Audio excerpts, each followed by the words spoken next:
Halo semuanya, perkenalkan nama saya Astri Ruslini Manalu dengan NIM 52435400117. Saya kelas E Gizi 2024 dari Universitas Negeri Medan. Pada kesempatan kali ini, saya akan mempresentasikan materi tentang hakikat demokrasi berlandaskan Pancasila dan Undang-Undang Dasar tahun 1945.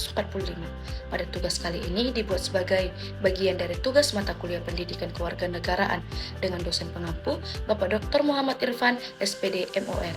Adapun tujuan pembelajaran pada materi ini yaitu memahami pengertian demokrasi dan prinsip-prinsip dasarnya, mengetahui ciri-ciri demokrasi yang sesuai dengan nilai Pancasila dan Undang-Undang Dasar tahun 1945, menganalisis perbedaan demokrasi Pancasila dengan demokrasi lainnya, memahami hubungan Pancasila dengan pelaksanaan demokrasi di Indonesia, serta mengetahui peran Undang-Undang Dasar tahun 1945 sebagai dasar hukum dalam penyelenggaraan demokrasi. Demokrasi pertama kali dikenal di Athena, Yunani kuno pada abad ke-5 sebelum Masehi. Kata demokrasi berasal dari bahasa Yunani, yaitu demos yang berarti rakyat dan kratos yang berarti kekuasaan atau pemerintahan. Oleh karena itu, demokrasi dapat diartikan sebagai pemerintahan yang berasal dari rakyat. Dalam perkembangannya, demokrasi modern memberikan kesempatan kepada rakyat untuk ikut berpartisipasi dalam pengambilan keputusan melalui wakil-wakil yang dipilih secara sah.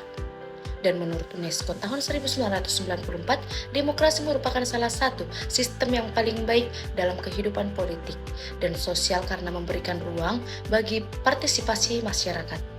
Demokrasi bukanlah istilah asing dalam kehidupan bernegara. Hampir semua negara di dunia menyebut dirinya sebagai negara demokrasi. Namun, dalam pelaksanaannya, demokrasi di setiap negara dapat berbeda karena dipengaruhi oleh ideologi, latar belakang, sejarah, kondisi sosial budaya, tingkat kemajuan ekonomi, dan faktor-faktor lainnya. Secara etimologi, demokrasi berasal dari bahasa Yunani, yaitu demos, rakyat, dan kratos yang berarti pemerintahan atau kekuasaan. Dengan demikian, demokrasi adalah pemerintahan rakyat atau kekuasaan rakyat. Konsep pemerintahan rakyat yang terkandung dalam demokrasi meliputi pemerintahan dari rakyat atau government of the people. Berikutnya, pemerintahan oleh rakyat, government by the people. Selanjutnya, pemerintahan untuk rakyat, government for the people. Secara terminologi, demokrasi adalah suatu sistem pemerintahan yang memberikan kesempatan kepada rakyat untuk menentukan keputusan politik baik secara langsung maupun melalui wakil-wakil yang dipilih secara bebas. Terdapat dua aliran demokrasi yang dijelaskan pada materi ini. Yang pertama adalah demokrasi konstitusional. Demokrasi ini membatasi kekuasaan pemerintah melalui konstitusi agar tidak bertindak sewenang-wenang terhadap warga negara. Dan yang kedua adalah demokrasi proletar atau demokrasi rakyat yang didasarkan pada ideologi komunis dan pernah diterapkan di beberapa negara seperti Rusia, Cina, Vietnam, dan Korea Utara. Bentuk demokrasi dibedakan menjadi dua. Pertama, demokrasi secara langsung, yaitu ketika rakyat secara langsung terlibat dalam pengambilan keputusan.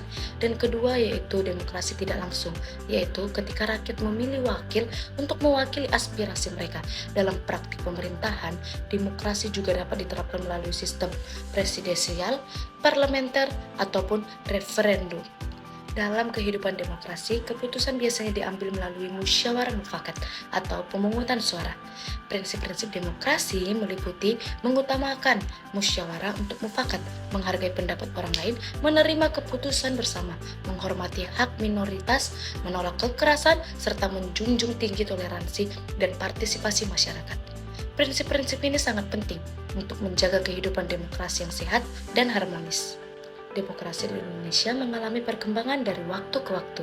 Pada periode 1945 hingga 1949, Indonesia menerapkan demokrasi Pancasila. Namun, belum berjalan sepenuhnya nih, karena kondisi negara masih dalam masa mempertahankan kemerdekaan. Meskipun demikian, periode ini menjadi awal pelaksanaan demokrasi di Indonesia. Selanjutnya, periode 1949 hingga 1959 dikenal dengan demokrasi parlementer yang ditandai dengan kuatnya peran parlemen dan partai politik. Selanjutnya, periode 1959 hingga 1965 disebut dengan demokrasi terpimpin, di mana kekuasaan lebih terpusat pada presiden. Kemudian, pada masa Orde Baru, yaitu tahun 1965 Hingga 1998, demokrasi Pancasila dijalankan berdasarkan Pancasila dan Undang-Undang Dasar tahun 1945, tetapi masih ditemukan penyimpangan seperti korupsi, kolusi, dan nepotisme. Setelah tahun 1998 atau masa reformasi, demokrasi lebih menekankan keterbukaan dan kebebasan, dan serta partisipasi masyarakat. Pendidikan demokrasi tidak hanya mengenal sistem pemerintahan, tetapi juga menanamkan nilai toleransi, keadilan, tanggung jawab, dan partisipasi aktif. Pendidikan demokrasi dapat dilakukan melalui jalur formal, seperti sekolah dan perguruan tinggi. Selanjutnya ada jalur informal, yaitu melalui keluarga, dan terakhir adalah jalur non-formal melalui organisasi dan kegiatan masyarakat. Nah teman-teman, sekarang misi pendidikan demokrasi dibagi menjadi 3. Yang pertama, memfasilitasi warga negara dengan memperoleh informasi tentang demokrasi. Selanjutnya, memfasilitasi warga negara untuk melakukan kajian konseptual dan operasional secara kritis dan dapat bertanggung jawab dalam mengambil keputusan.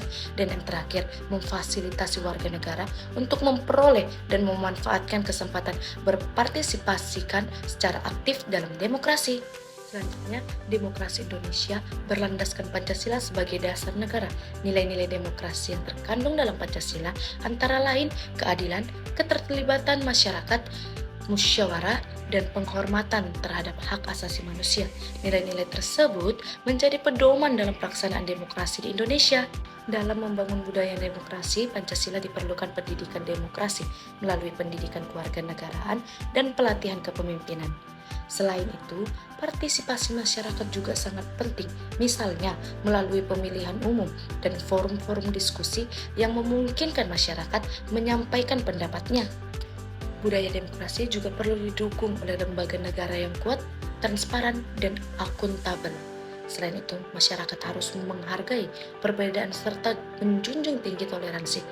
Penegakan hukum yang adil dan tidak diskriminatif juga menjadi syarat penting agar demokrasi dapat berjalan dengan baik. Nah teman-teman, sebagai kesimpulan, demokrasi merupakan sistem pemerintahan yang menempatkan rakyat sebagai pemegang kekuasaan tertinggi.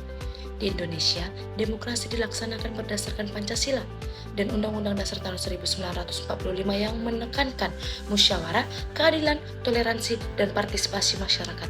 Melalui pendidikan demokrasi dan pembangunan budaya demokrasi Pancasila diharapkan tercipta warga negara yang aktif, bertanggung jawab, serta mampu menghargai perbedaan dalam kehidupan berbangsa serta bernegara. Nah teman-teman, kita sudah ada di penghujung. Sekian yang dapat saya sampaikan mengenai hakikat demokrasi yang berlandaskan Pancasila dan Undang-Undang Dasar tahun 1945. Terima kasih teman-teman semua, bye-bye.